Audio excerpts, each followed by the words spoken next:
নমস্কাৰ, মই ঋতুপৰ্ণ ভূঞাই মোৰ খানমিহলি ইউটিউব চেনেলটোলৈ সকলোকে স্বাগতম জনাইছোঁ আৰু অন্য দিনাৰ দৰেও আপোনালোকে অনুপ্ৰেৰণা লাভ কৰিব পৰা এক ভিডিঅ' আজি আপোনালোকৰ কাৰণে প্ৰস্তুত কৰিবৰ কাৰণে আহিছোঁ ঢলাৰ নবৰমুৰা ৩ নং নবৰমুৰা অঞ্চলত। আৰু অসমীয়া যুৱকে বা অসমৰ যুৱকে যে মৌ পালন কৰিও স্বাৱলম্বী হ'ব পাৰি তাৰ এক নিদৰ্শন দাঙি ধৰিছে। মোৰ ওচৰতে আছে যুৱকজন, প্ৰথমতে তেওঁৰ পৰা পৰিচয়টো জানি ল'ম। নমস্কাৰ, মোৰ নাম শ্ৰী ধীৰাজ জোৰাং। মই ৩ নং বৰমুৰাৰ বাসিন্দা। মই মৌ পালন কৰি আছোঁ যোৱা 2021 পৰা।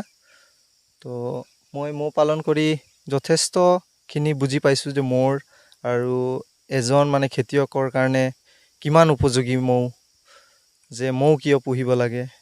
যথেষ্ট পৰিমাণে মৌৰ অৱদান আছে আমাৰ পথাৰত, খেতি বাতি কৰাত বা শাক পাচলিত। সেইকাৰণে মৌ পোহা খুবেই দৰকাৰ। আৰু মৌৰ পৰা আমি ৰস পাওঁ আৰু স্বনিৰ্ভৰ আত্মনিৰ্ভৰ নিজকে গঢ় লৈ তুলিব পাৰি আৰু দুটা মানুহ শিক্ষা প্ৰদানো কৰিব পাৰি। কিমান মান হৈছেগৈ এতিয়া আপোনাৰ? মোৰ এতিয়া 30+ আছে এনেকুৱা বাকচ। নিশ্চয়। আৰু 2021 চনৰ পৰা কৰি আছে নহয় জানো? আপুনি প্ৰথমতে কিমান পুঁজি লগাইছিলে ইয়াত? মই পুঁজি বুলি ক'লে 0ৰ পৰা ষ্টাৰ্ট কৰিছোঁ। পোনপ্ৰথমে মই এষ্টেকক ধন্যবাদ জনাইছোঁ। মই এষ্টেকৰ পৰা ক্লাছ ল'লোঁ ওদালগুৰি ভৈৰৱকুণ্ডৰ পৰা। তাত আমি 60জন ছাত্ৰ ছাত্ৰী আছিলোঁ। তাৰ পৰা আমাক এখনকৈ বক্স দিছিলে। বক্স দিয়াৰ পিছত মই গোটেইখিনি আৰু নিজে কালেক্ট কৰিছোঁ লাহেকৈ। বক্স অনাৰ পিছত মৌ মাখি য'তহে ত'তে বিচাৰিছোঁ। তাৰ পৰা বিচাৰি আমাৰ থলুৱা মৌ আনি ভৰাই তাৰ পৰা মই ষ্টাৰ্ট কৰিছোঁ। আৰু এতিয়া 2021 চনৰ পৰা যিহেতু আপুনি আৰম্ভ কৰিছিলে, ধীৰাজ চোৰাঙে আৰম্ভ কৰিছিলে, 0 ইনভেষ্টমেণ্ট। এনেই এতিয়া লাভালাভ কিমান হৈছে? এতিয়া লাভালাভ বুলি ক'লে মোৰ 1 বছৰত কুইণ্টেলতকৈ আপে গৈ আছোঁ মই। টকাৰ হিচাপত সেই কুইণ্টলটো টকালৈ যদি আমি ৰূপান্তৰ কৰোঁ, কিমান মান টকা ধীৰাজ চোৰাঙে উপাৰ্জন কৰিছে বুলি ধৰিব? খৰচ গোটেইখিনি লগাই মই 1 লাখতকৈ অধিক টকা উপাৰ্জন কৰিবলৈ সক্ষম হৈছোঁ এতিয়ালৈকে। আচৰিত ধৰণৰ এটা সাংঘাতিক ব্যৱসায় বা সাংঘাতিক খেতি বা স্বাৱলম্বী হোৱাৰ এটা সাংঘাতিক পথ বুলি ক'ব পাৰি যে 0 ইনভেষ্টমেণ্টত 1 লাখ টকাৰ উপাৰ্জন এটা ভাল কথা। খৰচৰ কথা আপুনি উল্লেখ কৰিলে, কিমান মান খৰচ হয়নো? খৰচ মোৰ হিচাপত নৰ্মেলি খৰচ বুলি ক'লে, আপোনালোকৰ যদি কোনোবা পোহে বা গাঁৱত বা বেলেগ এটা স্থানত, তেতিয়া পোনপ্ৰথমে লাগিব বি বক্স এটা লাগিব, ধৰক এটা বিভেল লাগিব। সাধাৰণ কথা, বিভেল আমি নহ'লেও হয় এতিয়া আমাক, কিন্তু পোনপ্ৰথমত যদি ষ্টাৰ্ট কৰে বিভেল এখন লাগিব। তাৰপিছত আনুমানিক খৰচাটো কিমান হয়? আনুমানিক মোটামুটি 10,000 টকা খৰচা কৰি 10,000 টকাত 1 লাখ টকা। 21ৰ পৰা 23-24 চনলৈকে আপোনাৰ তাৰমানে 1 লাখ টকা উপাৰ্জন হৈছে। বেছি হৈছে বছৰি ইনকামটো মই কৈছোঁ। বছৰি 1 বছৰত 1 লাখ টকা, তাৰমানে 2021 চনৰ পৰা যদি আমি ধৰোঁ, আজি 2 বছৰে ধৰিছোঁ, তাৰমানে 3 লাখৰ ওচৰে বা 2 লাখ ওপৰতে আপুনি ইনকাম কৰিছে। হয়, নিশ্চয়। আৰু এক সঁচাই সুন্দৰ নিদৰ্শন স্বাৱলম্বী হোৱাৰ। আৰু অনুৰোধ জনাম যে ইয়াত এতিয়া চাহসমূহ বা মৌ ৰস ৰেডি হৈছে নেকি? ৰেডি কৰিছে নেকি? নিশ্চয় ৰেডি কৰিছে। অলপ আপুনি যদি দেখুৱাই দিয়ে হয়, ভাল পাম।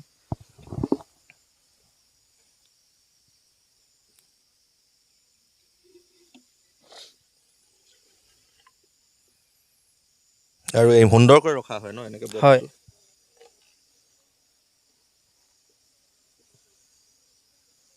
আৰু যে কয় যে ৰাণী বুলি কয় যে মৌ বাহত বা মৌচাকত, ৰাণী আপোনালোকে কেনেকৈ চিনাক্ত কৰে বা ধৰোঁতে কেনেকুৱা ধৰণে ধৰিব লাগে? ৰাণী সদায় মৌতকৈ ডাঙৰ হয়। ৰাণীয়ে ৰয়েল জেলি খায়, সেইবাবে মৌতকৈ বহুত ডাঙৰ হয়। সেইকাৰণে ৰাণীক আমি অলপ ভালকৈ চোৱা চিতা কৰিলে আমি ৰাণীজনীক দেখি পাওঁ। আৰু আমি ৰাণী আপোনালোকক আজি দেখাব নোৱাৰোঁ চাগে, অলপ সময়সীমা বেছি হৈছে। তো এইটো মই চাক উঠাইছোঁ, ইয়াত এতিয়া হানি চিল হৈছে। হয়, এই আপোনালোকে চাওক, মৌ লাহে লাহে প্ৰস্তুত হৈ আছে ন? হয়, কমপ্লিট হ'ল। এইটো কমপ্লিট হ'ল? হয়, নিশ্চয়। কিমান দিনত কাটিব আপুনি? এতিয়া আজি মই আপোনালোকক অথনি কৈছিলোঁ চাগে, কথা পাতিছিলোঁ চাগে 12 দিন বুলি কৈছিলোঁ, কিন্তু 12 দিনো এইটো হোৱা নাই। চাওক আপোনালোকে, এক চাইডত চিল মই মাইক্ৰফোনটো আঁতৰাই দিছোঁ, আপোনালোকে ভালকৈ চাওক।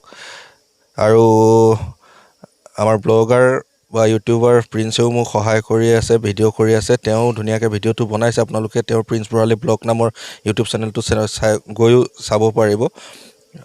আৰু এয়া সম্পূৰ্ণ হৈ উঠিছে থলুৱা মৌ।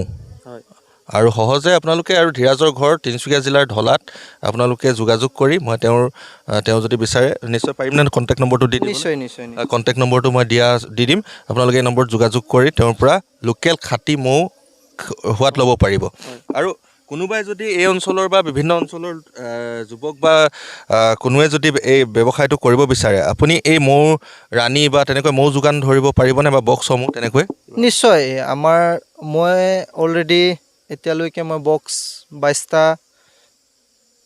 ঠিক কৰি থৈছোঁ পঠাবৰ কাৰণে, মানে শদিয়ালৈ। তো তেখেতকো মই ইয়াৰ পৰাই দিম। আৰু তেনেকুৱাই আমাৰ এটা কলনীত আমি 1400 টকা কৰি কম ৰেটত, মানে এনেকুৱা এটা বক্সত সৰু বক্স, নিউক্লিয়াৰ বক্স অলপ আগত আমি চাই আহিছোঁ। তো নিউক্লিয়াৰ বক্সত আমি 1400 টকা কৰি দিওঁ। 4টা ফ্ৰেম থাকে, 3টাত ফ্ৰেমত ফুল মৌ মাখি থাকে। মানে মৌ আপুনি পঠিয়াই দিয়ে? হয় হয় হয়। আৰু আমি এইখিনি ঠাইত আহি যেতিয়া পাইছোঁ, ইয়াত আপোনাৰ চাৰিওফালে যেতিয়া মন কৰিছোঁ, ইয়াত সৰিয়হ পকিছে, সৰিয়হ বাৰী, কিবা এনেকুৱা ধৰণৰ লোকেশ্যন বা স্থান লাগে নেকি মোৰ কাৰণে পোহা স্থানটো?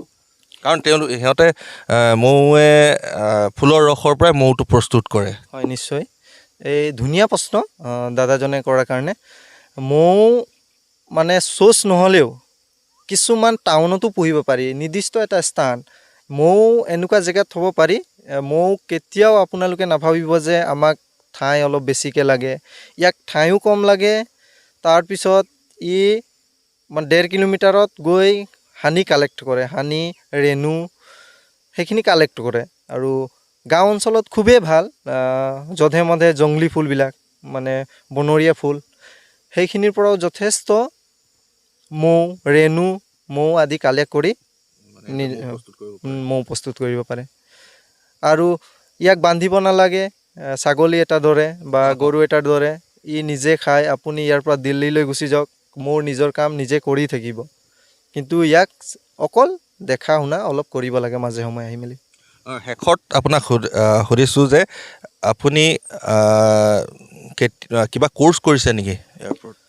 হয়, মই খেতি বাতিৰ ওপৰত নিশ্চয়। মই এগ্ৰিকালচাৰৰ পিনে পৰা গৈ মেলি মই মেঘালয়ত প্ৰায় 15 দিন থাকিলোঁ। তাৰপিছত যোৰহাটো গ'লোঁ। তেনেকুৱা আৰু ইয়াত লোকেল যদি ট্ৰেইনিং হয় তেতিয়া মাতে, আমি তাতো উপস্থিত হওঁ আৰু কিছুমান পৰামৰ্শও লওঁ, কিছুমান পৰামৰ্শও দিবলগীয়া হয় আমাৰ। আৰু ধন্যবাদ আৰু শুভেচ্ছা জ্ঞাপন কৰিছোঁ। আৰু এইগৰাকী যুৱক সকলোৰে প্ৰেৰণাৰ উৎস হওক, আৰু মাত্ৰ 1400 টকা ইনভেষ্ট কৰি আপুনিও লাখপতি হওক আৰু পৰিয়ালটো ধুনীয়াকৈ পোহপাল দিয়ক। আজি ঢলা অঞ্চলৰ পৰা আপোনালোকৰ কাৰণে কেৱল এই ভিডিঅ'টো বনাইছোঁ। যদিহে ভাল পাইছে কিন্তু নিশ্চয় শ্বেয়াৰ কৰি দিব, আৰু যিসকল নতুন দৰ্শক অনুগ্ৰহ কৰি চেনেলটো ছাবস্ক্ৰাইব কৰি দিব। আজি ইয়াতে সামৰিছোঁ। ধন্যবাদ। জয় আই অসম।